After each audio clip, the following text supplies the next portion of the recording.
We're in real trouble. Why? What's happening? Moments after takeoff, The aircraft began to shake and rattle.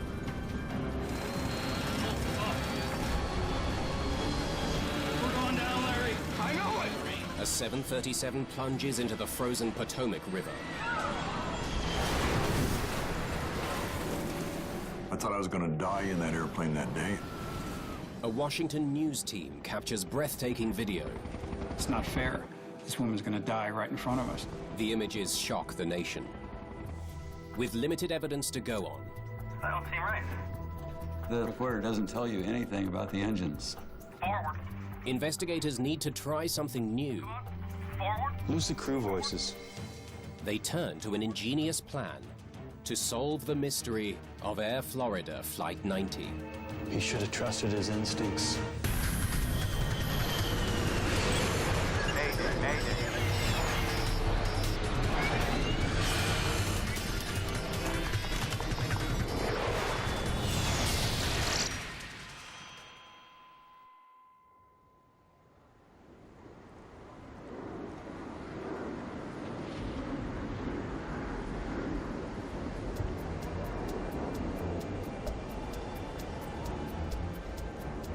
January the 13th, 1982.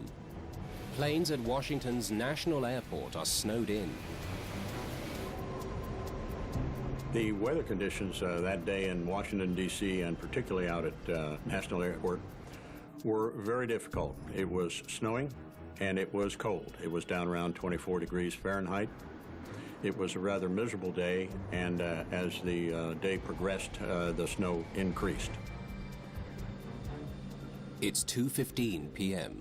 The 74 passengers on board Air Florida Flight 90 should be in the air by now. But their plane is still at the gate. We should have rebooked when we saw the weather. We might still make it. Joe Stiley is a businessman and private pilot. He and his secretary Nikki Felch are traveling to Florida on business. By and large, everybody realized that it was one of those days. It was a snowy day. The chances of getting out were 50-50 maybe. Airport crews are working to clear the snow. For now, no one takes off or lands. You know, in Washington, National Airport only has one runway, and so they don't have the option of removing snow on one runway while they're using the other and then switching back and forth the way many airports do. When they need to close the one runway, the airport's closed.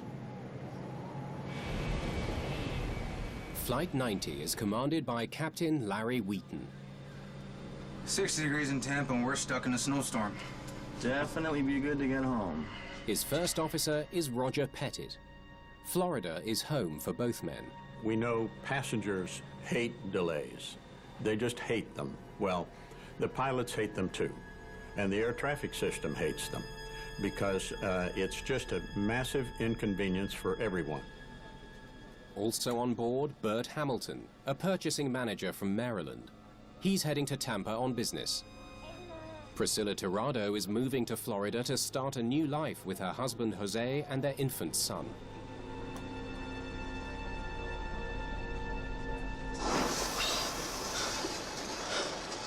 It's just de-icing fluid. I guess we need it. 2:45 p.m. The plane gets de-iced. If they can keep their wings clear of snow and ice, the pilots should be able to take off as soon as the airport reopens. After an hour and a quarter, Tower. National Airport finally reopens. Reopening now. Copy that. Okay, showtime. Controllers now face a massive logistical puzzle. Eastern 133, taxi into position and hold. Eastern 133, position and hold. There are more than 20 planes waiting to take off or land. There would have been a lot of people talking at once trying to figure out, you know, when am I going to get released? When am I going to go? 162 Grumman 1625, turn left, taxi and hold. Winds are 010 at 10. That's the kind of thing that creates a lot of anxiety in the air traffic control tower. 804, we clear to land. Stand by, please, 804. You've got 40 or 50 airplanes on the ground, and they're all trying to be the first one out. Eastern 1551, keep it at reduced. That puts an extra strain on both the ground handling folks and also up in the control tower. Okay, Palm 90, you'll be falling in line behind Apple DC9. Palm 90. Behind that apple, I guess. Captain Wheaton will take off behind a New York Air DC-9.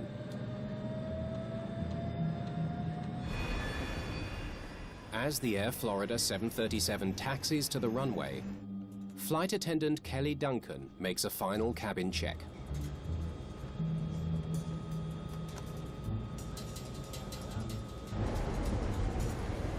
Apple 58, cleared for takeoff. Traffic's 3 south. For the runway.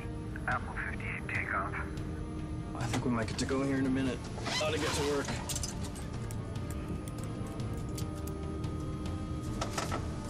Stabilizer trim set at 5.3.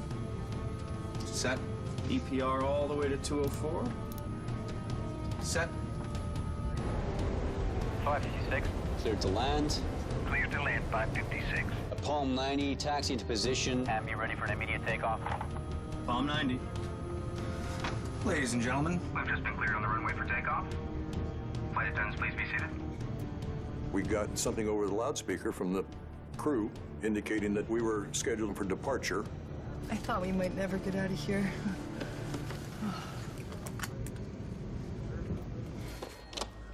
Palm 90, cleared for takeoff. Palm 90 cleared for takeoff. Your throttles. Okay. Today, First Officer Pettit will be flying the plane. Captain Wheaton will monitor their instruments. The engines spool up quickly. Oh. Ooh. Really cold here. Real cold.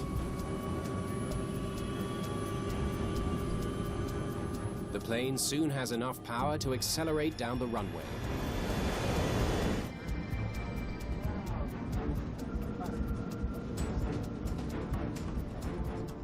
They can't get airborne until they reach takeoff speed, 139 knots. God, look at that thing. That don't seem right. Does it? Yes, it is. There's 80. Huh? Maybe it is right. 120.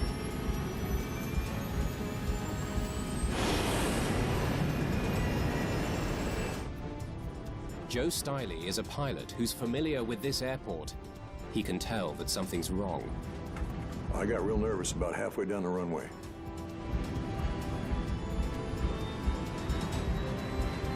B1.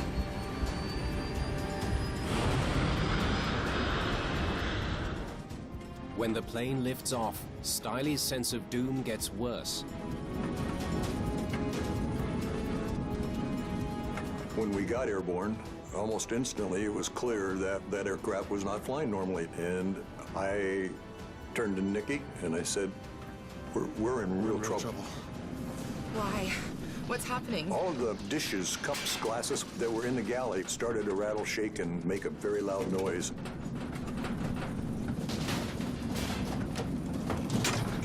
And the aircraft began to shake and rattle.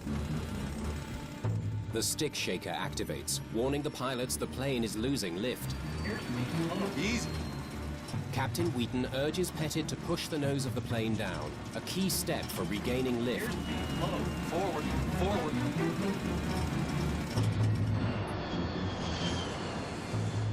Joe Stiley prepares for the worst. Just do what I do. I put my head down, and I saw people around me staring at me, and then a couple of them took the example that I gave. Up.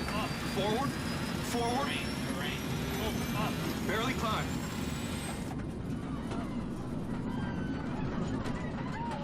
Less than a minute after takeoff, Air Florida Flight 90 is falling to the ground. Stay down. Keep your head down. The crew increases engine power, but it's too late. Larry, we're going down, Larry. I know it. The plane hits a bridge over the Potomac River. Felt like almost like we rotated at 90 degrees, like we were going to somersault or something like that.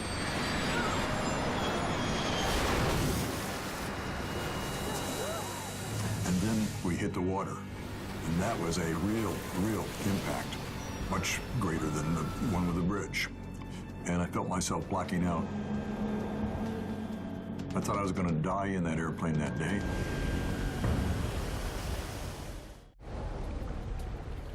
Air Florida Flight 90 is sinking beneath the ice of Washington's Potomac River.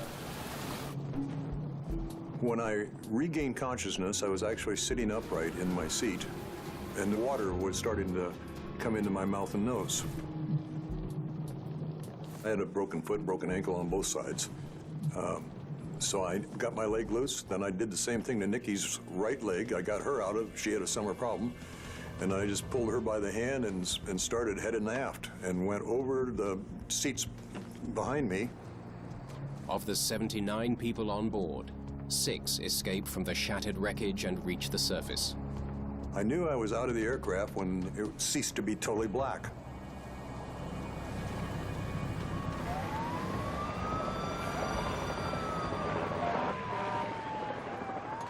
The plane has left a trail of destruction on Washington's 14th Street Bridge. 4 people were killed in their cars.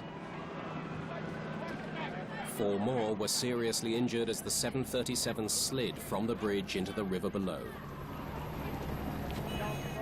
The fate of the passengers and crew is still unknown.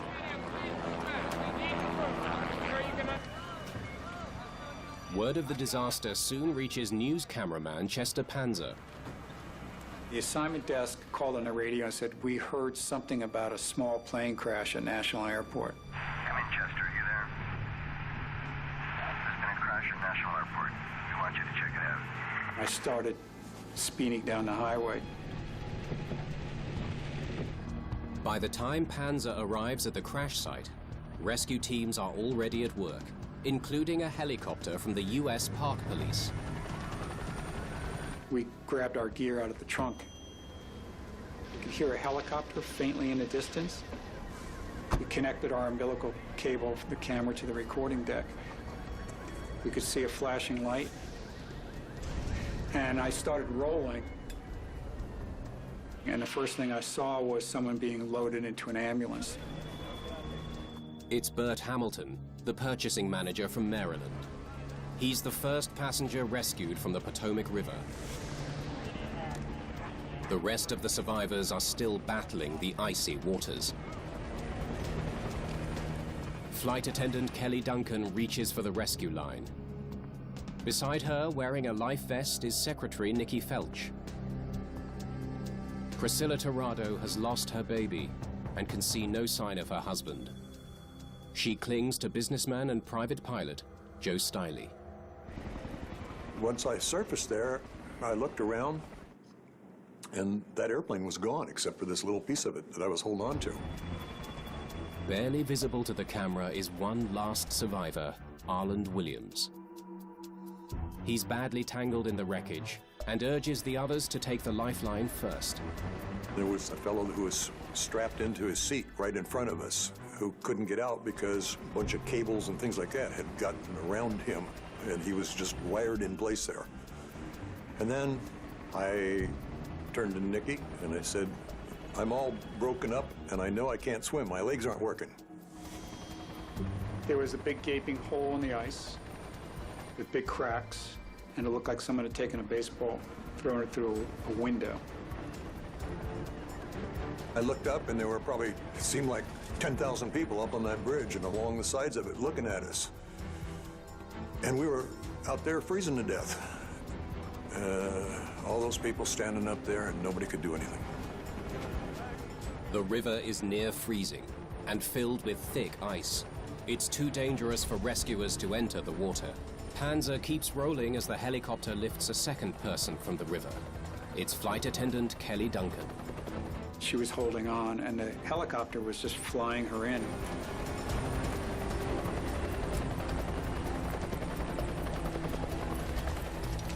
In the numbing cold, Joe Stiley does his best to help two other passengers, Nikki Felch and Priscilla Tirado.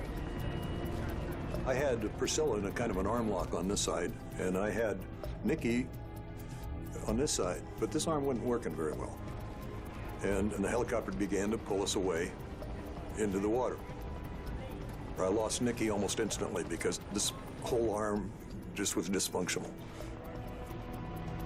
And I had Priscilla under that arm for about halfway across the river, and we started running into the broken ice. I was coming up into those ice packs, one pack after another, and all my ribs ended up being broken. At some point during that, I lost my grip on Priscilla and left her laying there on top of a block of ice. Joe is pulled to safety, but Priscilla Tirado is now stranded and alone. The helicopter drops Priscilla a life ring. I watched her be towed off. I saw her lose her grip on the lifeline. That's when it hit me, and that this woman was going to drown in front of me. She was in the open water, and she's being pushed under the water by the helicopter wash. Then one bystander decides to take action. He didn't think about how cold the water was, didn't think what it would do to him. It's a federal government employee named Lenny Skutnik. He really was a hero in that he had enough guts to do it and just didn't think about the consequences. Lenny reacted. Nobody else did. They were probably all standing around. I wanted to react, but I couldn't. Skutnik's bravery saves Priscilla's life, but her husband and baby are among the dead.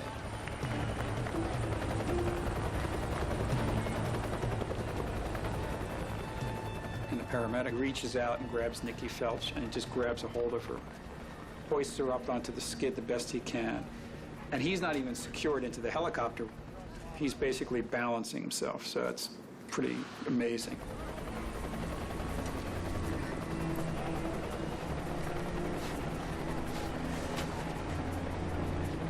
It's now been 45 minutes since Flight 90 plunged into the icy river. Too long for anyone to survive in the freezing water. Nikki Felch was the last one to be pulled out of the water. Only 5 people make it out alive.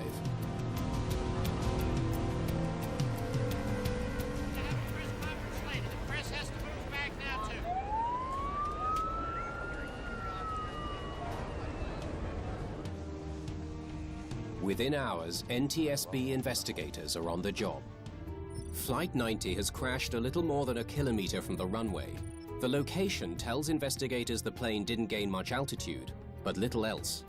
All we knew was that it seemed to have hit in a flat attitude, which would indicate some problem of control, but we didn't know what exactly caused it.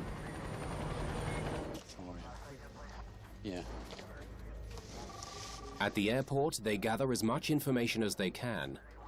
It was quite a day, snowing pretty hard at times. About how the weather affected the flight. So we were closed for about an hour and a quarter while they cleared the snow off the runway. The first thing you look at is the weather. Environmental conditions are always one of the prime considerations when looking at initial causes of any accident. Investigators learned that Flight 90 was delayed for more than an hour while the airport was closed. If ice and snow built up on Flight 90's wings during the delay, it could have prevented the plane from climbing. Ice and snow can interrupt the flow of air over the plane's wings, decreasing lift. The importance of de-icing the aircraft is very paramount. Even a small amount of contamination can affect the performance of a wing, whether it's a light aircraft or a heavy aircraft.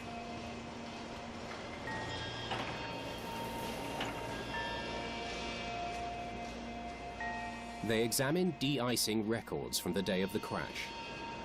They were very, very interested in how efficient that de-icing had been. Air Florida's procedures called for a powerful de-icing solution, one designed for very cold days. Basically what happens is that the icing fluid dissolves the snow and ice sort of into a mixture. So when it's first put on at sort of full strength, it's doing quite a good job. Records reveal that the de-icing fluid sprayed on Flight 90 was not full strength. They homed in on the issue of the equipment itself, the mixture that was used, the procedures that were followed. De-icing fluid has to be adjusted according to the outside temperature. It's just de-icing fluid. If the mixture wasn't strong enough, it might have allowed ice to reform on the wings.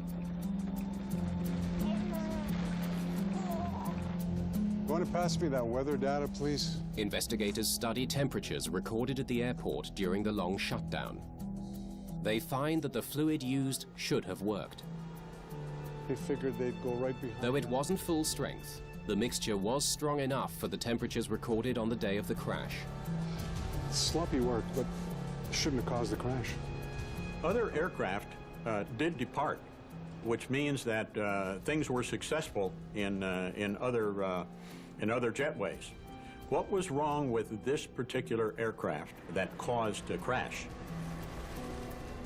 Investigators need hard evidence to figure out what brought down Air Florida Flight 90. But most of it is still underwater. In this case, the wreckage was in the river. And the river was a murky one. It was a frozen one. Consequently, the recovery was extremely difficult. The tail came up, other pieces came up, but it's an exhausting process. Engines are knocked loose from the aircraft, and parts are here and there and scattered. So it's quite difficult to put everything together. A week after the crash, investigators get a break. Flight 90's black box flight recorders have been recovered from the bottom of the river, and they appear to be undamaged.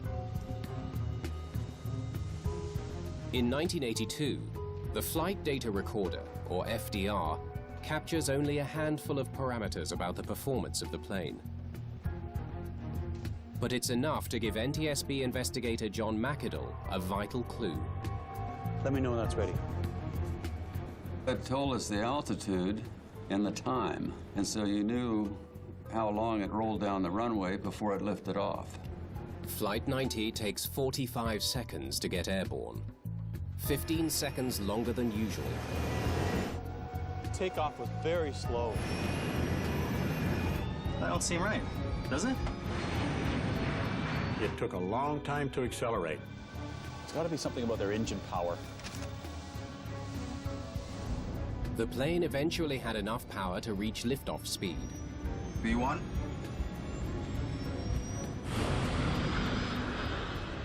But it did not have enough power to climb. It didn't climb in a normal way. So obviously, there was something wrong with the amount of the power. It's an intriguing clue, but the FDR doesn't have enough information to reveal what the problem was. The recorder doesn't tell you anything about the engines, or what their RPM is, or what they're doing. McAdle hopes the cockpit voice recorder will provide some answers.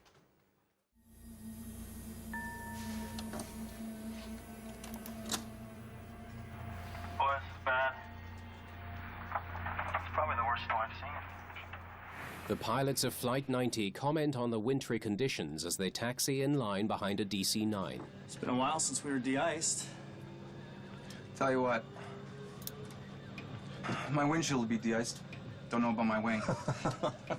McAdle listens as Wheaton and Pettit discuss removing ice from their plane's wings. Oh, all we really need is the inside of the wings anyway. The wingtips are gonna shuck all that other stuff. They know that returning to the gate to be de-iced again would mean another long delay. If you have to leave the line, you're going to come back and have to rejoin a big line of aircraft waiting departure. So that's one of the issues that weighs on a captain's decision as to whether to depart the line up or not. Gonna get your wing now. It seems the captain comes up with an unconventional strategy to de-ice without losing his place in line.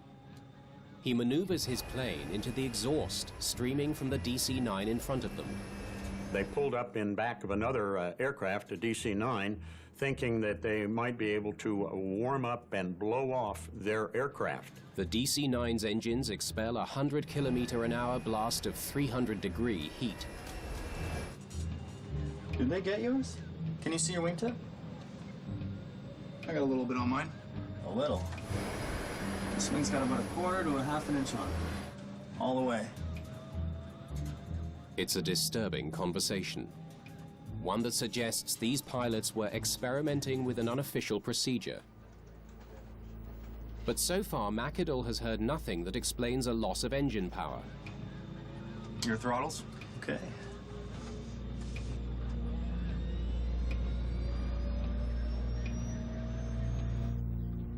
Then he hears something chilling. Oh. God, look at that thing.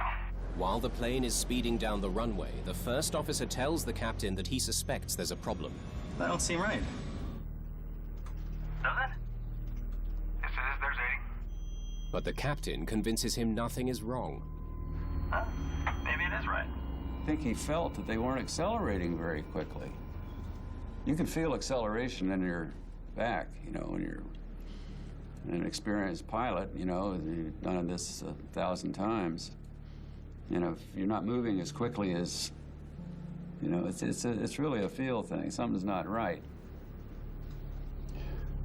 He should have trusted his instincts.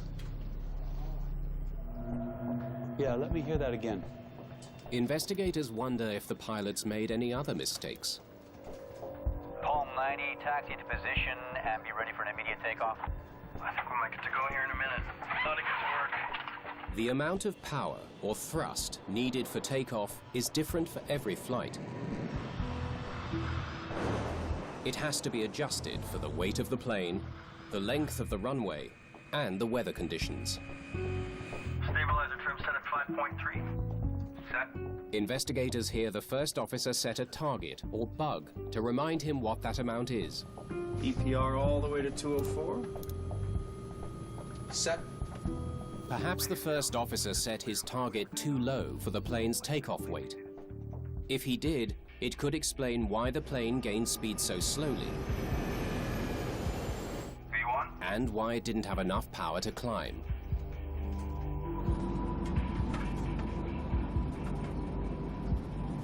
The engines could have been running, but not with enough power or thrust to maintain the airspeed required to get the lift that you needed to stay off the ground. The weight of the plane was recorded before the flight. Investigators use this to calculate how much power Flight 90 needed to get safely off the ground. Everything checks out. They weren't overweight. Come on, I've got an idea.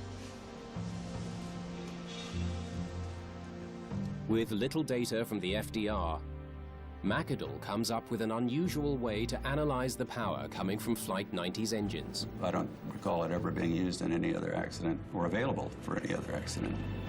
He hopes to figure out how much power the engines were providing by analyzing the sound they made. Jet engines contain turbines that make different sounds depending how quickly they're spinning.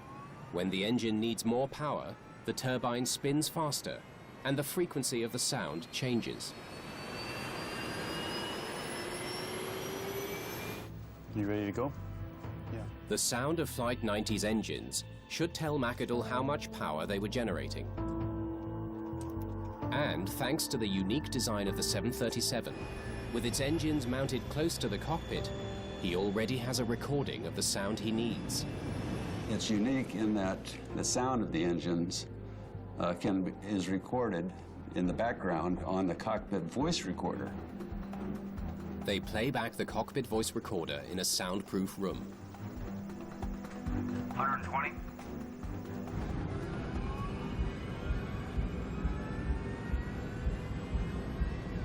V1. We did a digital sound analysis of the cockpit voice recorder, which can eliminate all other noises except that frequency of the engines on the cockpit voice recorder. Can you take the stick shaker out?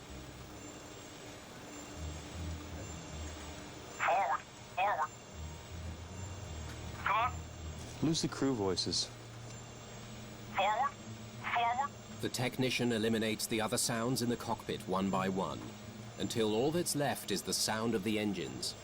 It's a pretty scientific and detailed issue to look at blade passing frequencies and outside noise and compare it to a normal takeoff. But all this was done by the flight recorder specialists and technicians. Can you turn that up a bit? The results are dramatic.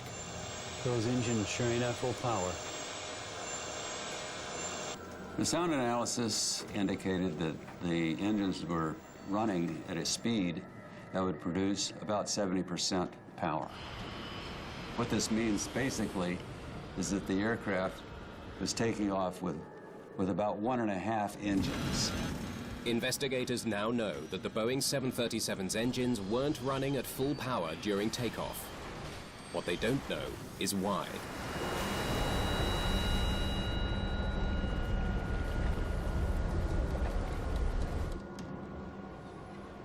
A key piece of wreckage may hold the answer.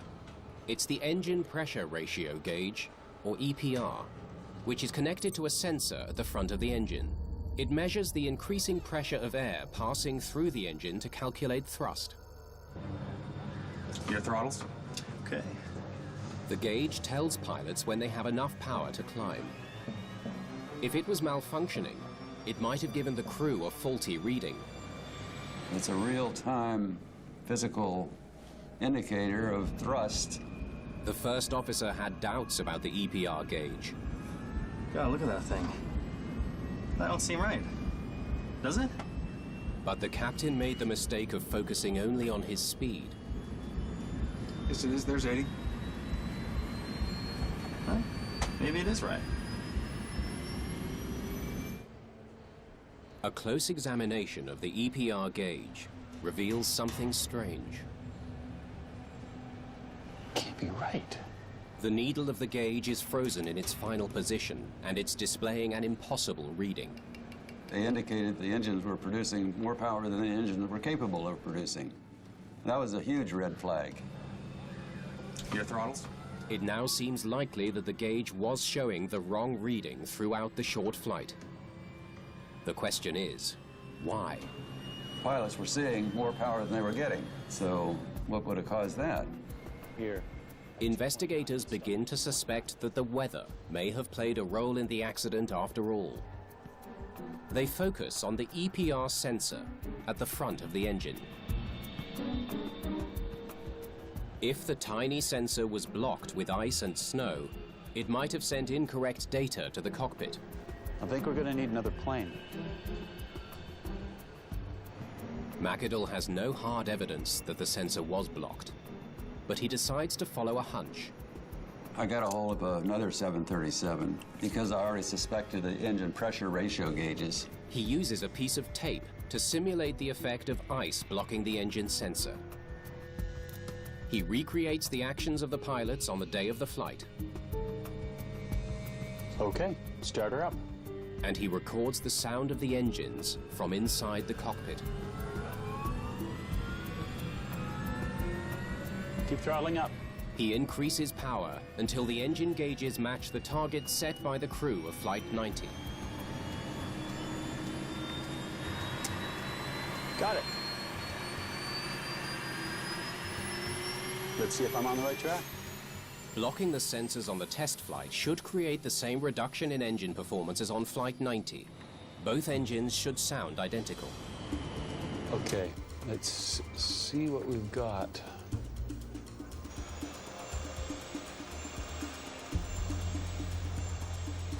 McAdoo compares the sound of his test flight to the engine noise captured during Flight 90's takeoff.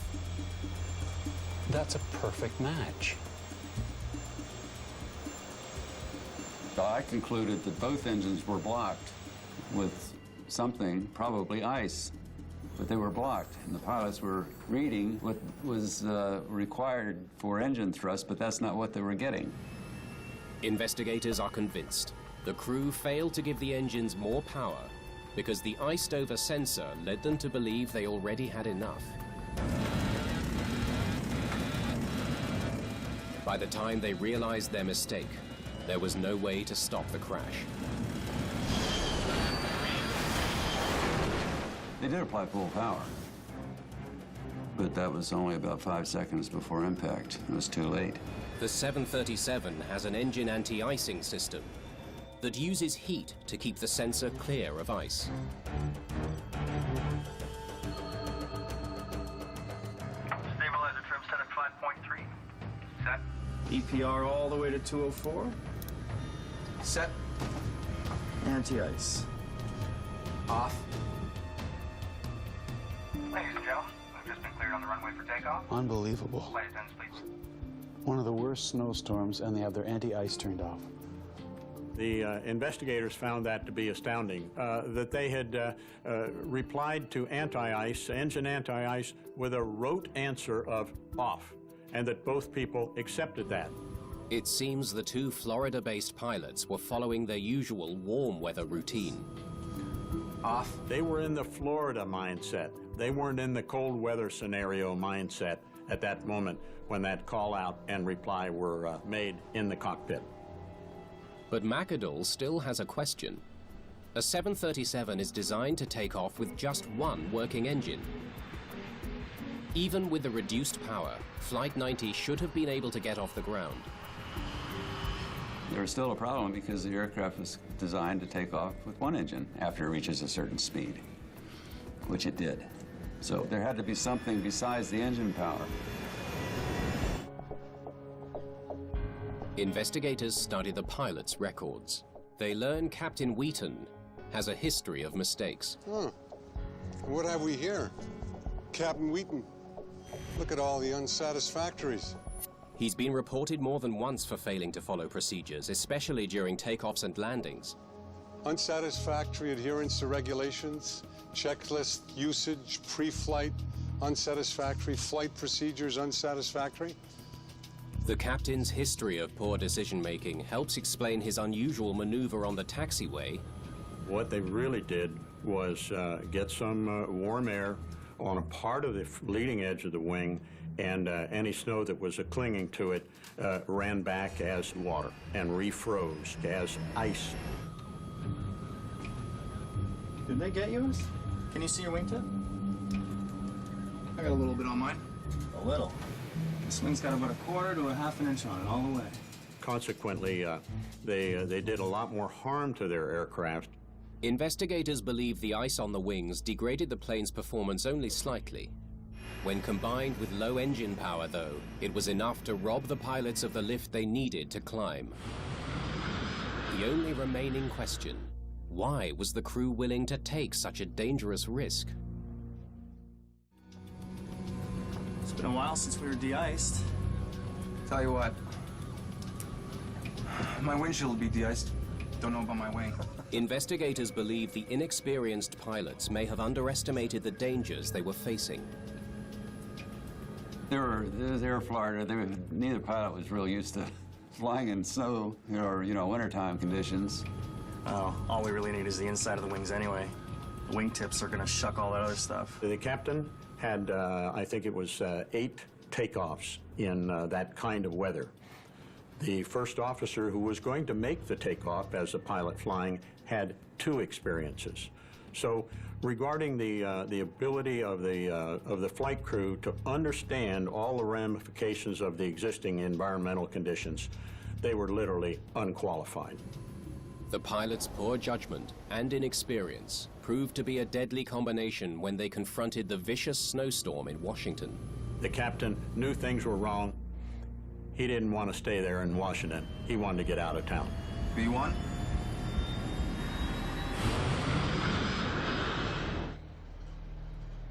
The NTSB's John McAdoo has uncovered the precise sequence of errors that led to the fatal crash. Your throttles? Okay. Pettit begins pushing the thrust levers forward, aiming for the target of 2.04 EPR.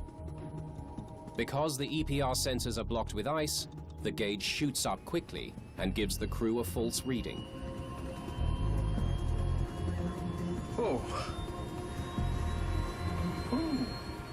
The Air Florida pilots are unaccustomed to winter flight. Really cold here. Real cold.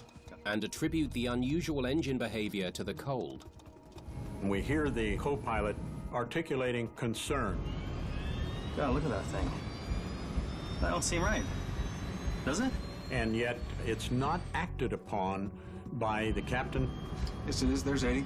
The captain should probably have said, hey, wait a minute, let's abort this takeoff and let's figure out what's wrong with these engines. V1.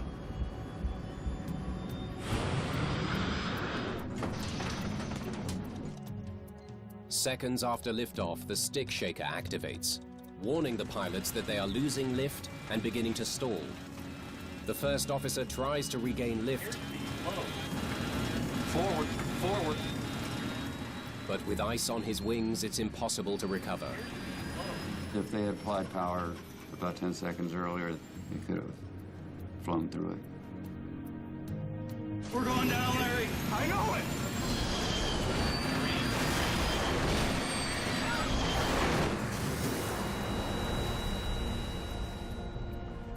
The accident occurred because of accumulation of numerous decisions that were made by this particular flight crew. It became apparent that whoever was flying that airplane wasn't doing it properly, and I knew that halfway down that runway. And I thought, what a shame, because we're all going to get killed. And most of us did.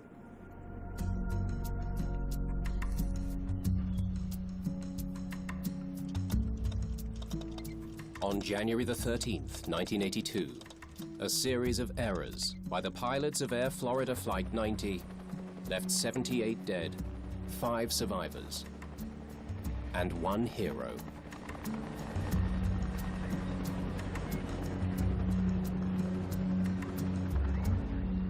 For his brave rescue of Priscilla Tirado, Lenny Skutnik is honored during President Ronald Reagan's State of the Union address and is given a standing ovation from Congress.